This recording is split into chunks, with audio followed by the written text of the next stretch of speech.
Hello বন্ধুরা, তো দেখো একটু আগেই পুরো বৃষ্টিতে একবারে সকালটা একবারে সবার মাটি হয়ে গেছে। আজকে রবিবারের বাজার, সবার সকালটা মাটি হয়ে গেছে, এত বৃষ্টি হচ্ছিল। আর দেখো এখন একটু আগেই এত রোদ উঠেছে যে মানে তাকানো যাচ্ছে না। আর আমি এসেছি এখন ছাদে জামা কাপড় মিলতে, এত রোদ উঠেছে ছাদে আর কি আসা যাচ্ছে না। আমি তো মানে জামা কাপড় শুকাবেই না।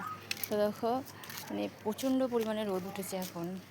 এত বৃষ্টি হওয়ার পরে এখন রোদ যা উঠেছে সে বলার মতো না আর কি, থাকা যাচ্ছে না রোদে। আর দেখো এইখানে পাতাগুলো জমে এত জল জমেছে এইখানটাতে, তো একটু ছাড়িয়ে দিই জলগুলো, ছাদটাতে ড্যাম পড়ে যাবে। একটুখানি পাতাগুলো সরিয়ে এখানটা একটু জলটা কাটিয়ে দিই, জলগুলো বেরোতে পারে। পুরো জল জমে গেছে একবারে এখানটাতে।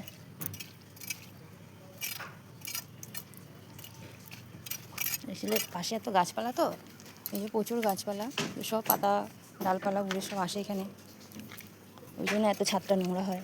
আর পরিষ্কারও করা হয়নি অনেকদিন ধরেই। আর দেখো এখান থেকে একটু কুমড়ো গাছ বেরিয়েছে, তো ভালোই হয়েছে, কেটে কেটে অনেকবার খাওয়াও হয়েছে। ওখানে আর কি সবজির খোসা ফেলা হয়েছিল, সেখান থেকেই কুমড়ো গাছটা বেরিয়েছে।